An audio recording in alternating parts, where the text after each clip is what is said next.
अस्सलाम वालेकुम।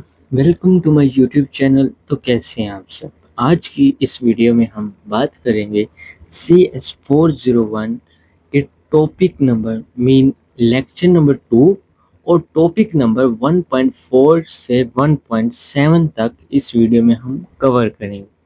बिना टाइम वेस्ट के चलते हैं हम अपनी वीडियो की तरफ, लेकिन इससे पहले अगर आप मेरे चैनल पे फर्स्ट टाइम आए हैं तो उसको सब्सक्राइब लाजमी कीजिएगा और बेल आइकन बटन क्लिक कर दें ताकि आपको न्यू अपडेट्स मिलती रहे। तो जैसा कि आप सबको पता है, हम असेंबली लैंग्वेज के बारे में बात कर रहे हैं। क्या मतलब, जैसे इंग्लिश लैंग्वेज होती है, उर्दू लैंग्वेज होती है। तो पिछले लेक्चर में मैंने बताया था, अगेन बता रहा हूँ। बाइनरी लैंग्वेज भी आपने पढ़ी होगी, 00 00 00 1 1। आपके मतलब दिमाग घूम जाता था जब आप बचपन में पढ़ते थे।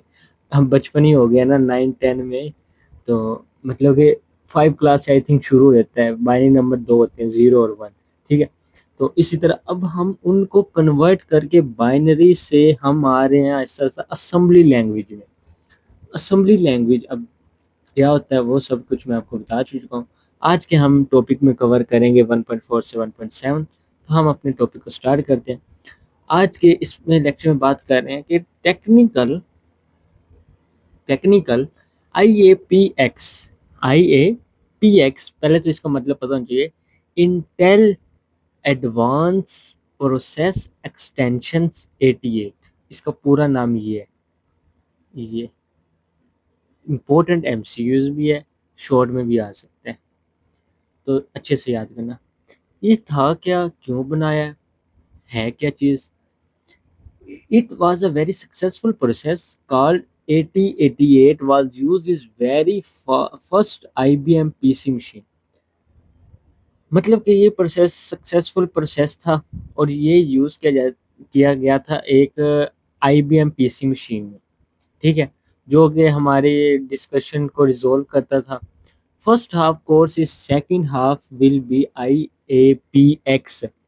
मतलब कि IAPX इसमें आ गया कि उसके बाद उसको 88, मतलब कि ये जो था ना, इसको फिर उन्होंने 386 कर दिया। मतलब कि 8088 is a 16-byte processor with the accumulate and R the register of 16 bytes 386। समझ आई? And other and 32 bytes processor. मतलब कि उन्हें पता नहीं था कि हम एक ऐसा प्रोसेस बना देंगे जो कि हमें पता ही नहीं चलेगा कि नेक्स्ट आने वाले दौर में भी ये काम हो जाएगा। मतलब कि मैं अब थोड़ा सा नीचे जाता हूँ, एक दफ़ा अगर बात छेड़ी गई है तो बताना पड़ेगा। हाँ, कि हम 25 साल बाद एक नया बना लेंगे, लेकिन इन्हें पता ही नहीं था कि ये प्रोसेसर इतना अच्छा बन जाएगा तो ये कभी खराब ही नहीं होगा। तो ये अभी तक हमेशा ही चल रहा है। ठीक है। उसके बाद मतलब कि IAPX88 ये है क्या चीज़, पहले तो मैं आपको ये बता दूं। इसका फुल फॉर्म तो बुक के मुताबिक जो है वो इंटेल एडवांस प्रोसेसर एक्सटेंशन 88 है। ठीक है। इसे कॉमनली 8088 प्रोसेसर भी कहा जाता है और 8088 इज अ 16 बाइट प्रोसेसर। ठीक है। इसके रजिस्टर जनरली 16 बाइट है। रजिस्टर्स जो है ना वो 16 बाइट है। कोर्स फर्स्ट हाफ में 8088 आर्किटेक्चर पर फोकस होगा और सेकंड हाफ में क्या होगा, IAPX 386 32 बाइट्स पर डिस्कस होगा। ठीक है। 386 डाउनलोड कंपेटिबल है, यानी कि 88 के लिए लिखा गया है, इसके लिए 8088 के लिए। ठीक है। अब इसके अंदर जो है आगे हिस्ट्री, मतलब कि इंटेल ने इनिशियल कुछ 4 बाइट्स प्रोसेसर बनाए, लेकिन फर्स्ट मेनली प्रोसेस 8088 था। 8088 जिसमें 8 बाइट प्रोसेसर था, सिंपल डिज़ाइन था। ठीक है। और क्या था इसमें, इस वजह से ये ज़्यादा से ज़्यादा पॉपुलर होता गया और आज तक कभी मतलब कि बंद ही नहीं हुआ, जबकि इन्होंने कहा था कि हम इसको बंद कर देंगे। ठीक है। उसके बाद इंटेल ने फर्स्ट 16 बाइट प्रोसेसर नेम से 88 वो बना, इंट्रोड्यूस करवाया खुद को। और उसके बाद से यानी कि अभी तक ये उस वक्त तक आया जब पर्सनल कंप्यूटर का कॉन्सेप्ट डेवलप हो रहा था। ठीक है। 80 80 85 और 88 अलाउड इन हिट्स 4.43 MHz, मतलब कि 8085 की मैक्सिमम जो मेमोरी थी ना वो थी 64K थी, जबकि 8088 की 1 MB मेमोरी अलाउ थी। तब की बात कर रहे हैं। अब तो हमारे पास 250 GB 512 GB भी हो जाए, हमें फर्क ही नहीं पड़ता, फिर भी हमारी वो फुल हो जाती है, सही है ना। तो मतलब कि उस टाइम की वो बात करें, उस टाइम का तो 1 MB भी बहुत ज़्यादा था।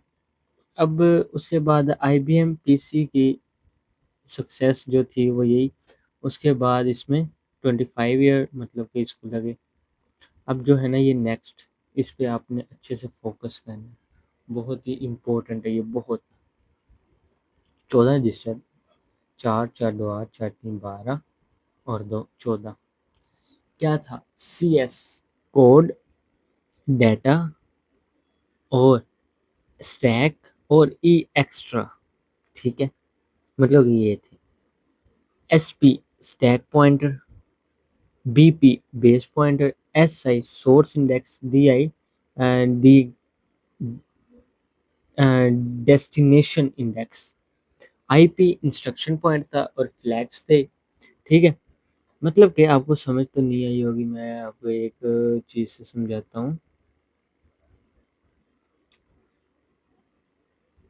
ये एक बॉक्स है, चलो इसको ले लेते हैं, ये एक बॉक्स है, इसके अंदर ये कोड पड़े हुए हैं। अब IP इंस्ट्रक्शन का क्या काम होगा, वो बताएगा ये कोड क्या है, ये क्या है, इंस्ट्रक्ट करेगा, इंस्ट्रक्शन करेगा, उसके बारे में सर्च करेगा, ठीक है। उसके बाद हमारे पास ये बहुत बहुत बहुत इंपॉर्टेंट पॉइंट है ये वाले, 16 बाइट रजिस्टर है। AX एक्यूमुलेटर, AX को एक्यूमुलेटर हम कहते हैं, ठीक है। और AH हमारे पास हाई बाइट होगी और ये हमारे पास लो होगी। इसी तरह AL plus AH plus AL is equal to हमारे पास बन जाता है AX, यानी कि AX को दो 8 बाइट पोजीशन की फॉर्म में एक्सेस कर सकते हैं, ठीक है, AX को। इसी तरह BX base, base counter, base counter high और लो आ गया, ठीक है। इसी तरह DX, ओह सॉरी हमने CX छोड़ दिया, काउंटर, काउंटर D डेस्टिनेशन, ठीक हो गए, सारे कवर हो गए। SI इंडेक्स रजिस्टर और DI डेस्टिनेशन इंडेक्स, ठीक है। ये हमारे पास इनके बारे में आ गया। AX मीन 16 बाइट, AH लो हाई, जैसे मैंने अभी अभी ऊपर आपको यहाँ पे अच्छे से बता दिया। Index register SI, index register हमारे पास दो है, एक SI है और एक DI है। SI source index, destination index, ये रजिस्टर मेनली मेमोरी में डाटा के एड्रेस होल्ड करने के लिए, ना कि उसको स्टोर करने के लिए, ठीक है, होल्ड करने के लिए यूज किए जाते हैं। जैसे इनको 16 बाइट कहते हैं हम, ठीक है। और इनमें लाइक जैसे ये पॉइंटर 8 बाइट पर डिवाइड नहीं हो सकते। इसी तरह हमारे पास इंस्ट्रक्शन पॉइंट जो इंस्ट्रक्ट करता है, ठीक है, मेमोरी को, मतलब कि the special register containing address next instruction to executed, ठीक है। मतलब कि इंस्ट्रक्शन पॉइंट, इसका काम बहुत इंपॉर्टेंट है। IP में नेक्स्ट इंस्ट्रक्शन, जो नेक्स्ट इंस्ट्रक्शन का एड्रेस होता है, जिस मतलब जिस है जो प्रोसेस एक्सिक्यूट करने में काम आता है ना, एक्सिक्यूट करने में काम आता है, उसको कहते हैं। मतलब कि एग्जांपल आपको दूं, अगर प्रोसेस एक कोई है, उसकी करंट इंस्ट्रक्शन जो हम कर सकते हैं ना, उसको नेक्स्ट इंस्ट्रक्शन में जो हम सेंड करेंगे या उसके बारे में बताएंगे, वो होगा इंस्ट्रक्शन पॉइंट, ठीक है। ये कोई नो मैथमेटिक्स या नो एक्सेस मेमोरी नहीं होती, ठीक है, जस्ट ये बताने के लिए। स्टैक पॉइंटर, ये एक मेमोरी पॉइंटर है, ठीक है, और ये यूज किया जाता है, ये सिस्टम स्टैक के साथ रिलेटिव इंस्ट्रक्शन में इनडायरेक्टली यूज होता है, डायरेक्टली यूज नहीं होता, इनडायरेक्टली यूज होता है, ठीक है, मेमोरी पॉइंट में यूज इनडायरेक्टली। इसी तरह ये बेस पॉइंटर है हमारे पास, बेस पॉइंटर स्टैक के एक स्पेशल एरिया में एड्रेस होल्ड करता है। एसपी और बीपी दोनों का रिलेशन स्टैक के साथ है। ठीक है, एसपी और बीपी इन दोनों का रिलेशनशिप स्टैक के साथ है। अब हम बात करते हैं फ्लैग्स रजिस्टर की। फ्लैग रजिस्टर जो कंप्लीट सिंगल वैल्यू की तरह समझा जाता है और ये इतना इम्पोर्टेंट नहीं है। इसका मतलब कि हर ड्यूअल पॉइंट अपना मीनिंग रखता है बस। मतलब कि हर एक अपना मीनिंग रखता है। जैसे सी है, सी को हम कहेंगे कैरी। ठीक है, मैं यहाँ से नहीं यहाँ पे आपको पढ़ाता हूँ। सी को कैरी कहेंगे, पी को पैरिटी, ए को एक्सलरी कैरी, जेड को जीरो, एस को साइन, टी को ट्रैप, आई को इंटरप्ट और डी को डेस्टिनेशन और ओ को ओवरफ्लो। मतलब कि कैरी करता है ये। मतलब एक बाइट ऐड कर दी 16 में, वो 17 होगी। जैसे parity is a number of one और बाइट बाइनरी, मतलब कि एक उसमें हम जैसे इवन या ओड कोई भी ऐड कर दे या सब्सट्रैक्ट कर दे, उसके अंदर सेंड कर दे या रिसीव कर ले। एक्सक्यूट कैरी, जैसे कि अम, मैं ना आपके साथ एक एग्जांपल शेयर करता हूँ। जैसे ये है, ठीक है, आपको नज़र आ रहा होगा जो हमारे पास है कैरी फ्लैग। ठीक है, अब इसमें क्या है, जब एडिशन का रिजल्ट टारगेट रजिस्टर की कैपेसिटी से बराबर चले जाए, एक्स्ट्रा बाइट कैरी फ्लैग में स्टोर होता है। ठीक है, जैसे 8 बाइट्स हैं, ये एक ऐड कर दे तो जाहिर सी बात है एक ऐड हो जाएगी। Carry extra byte, parity byte, मतलब कि रिलेशन बाइनरी का एक बाइट से इवन कर देना या उसको ओड कर देना। एग्जीक्यूटिव कैरी मतलब एक निबल 4 बाइट्स, ये हेक्साडेसिमल निबल लेवल कैरी को इन इंडिकेट करता है। वन निबल 4 बाय, अगर एडिशनल या सबसेक्शन में कैरी एक निबल से नेक्स्ट निबल में जाए, एक्सक्लूसिव कैरी फ्लैग से होता है। मतलब कि कैरी फ्लैग होल एडिशन का कैरी और एक्सक्लूसिव कैरी फर्स्ट निबल से सेकंड निबल का कैरी। जीरो, 5 - 5 जीरो फ्लैग, कोई भी ऐसी चीज जो जीरो कर दे उस फ्लैग को।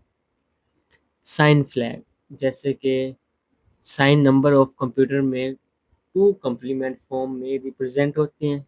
अगर result M S B is equal to 1, sign negative indicate करता है। T trap flag, trap flag का रिलेशन डिबगिंग से है। इसको कोर्स में बाद में डिटेल में डिस्कस किया जाएगा। ठीक है, अभी नहीं। Interrupt flag, interrupt flag interrupt disable, interrupt enable. Disable मतलब कि अगर हम कोई भी चीज़ है, जैसे मैं आपको एक यहाँ से एग्जांपल करके दिखाता हूँ।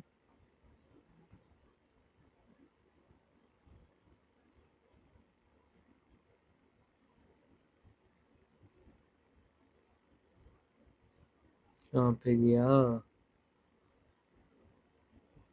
ये था इंटरप्ट।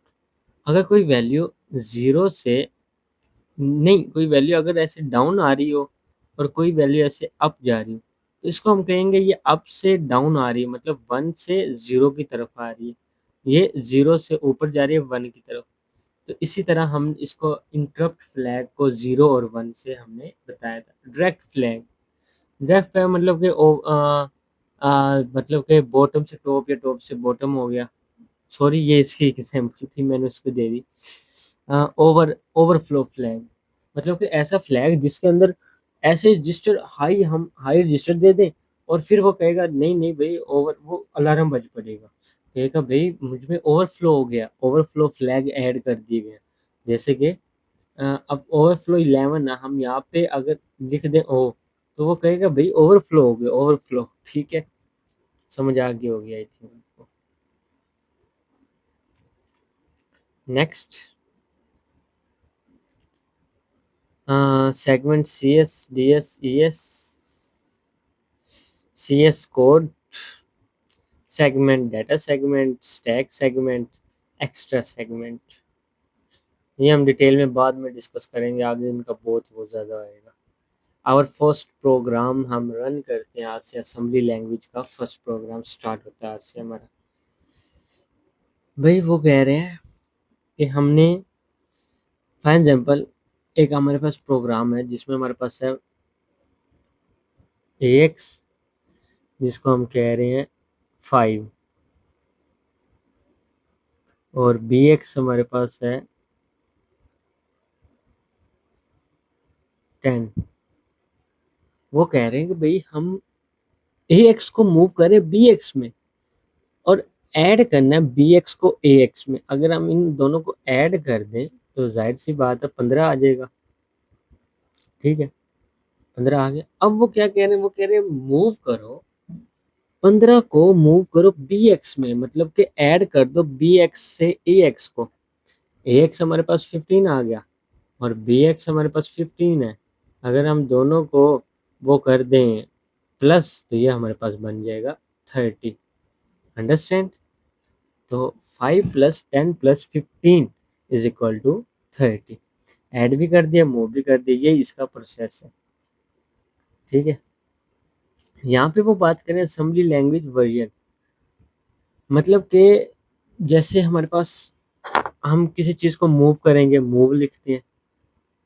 अब एडिशनल को हम शॉर्ट फॉर्म में, मतलब कि लेस एफर्ट, हमारी एफर्ट ना लगे, हमने उसको नाम दे दिया भाई ऐड। ठीक है, हमने उसको ये नहीं कहा एडिशन, हमने उसको कह दिया भाई ऐड कर दे। ठीक है, मूव कर दे, इस तरह उनको शॉर्ट कर दिया। जैसे 5x को AX में मूव करो। ठीक है, अब हमारे पास आ गया नेक्स्ट ये।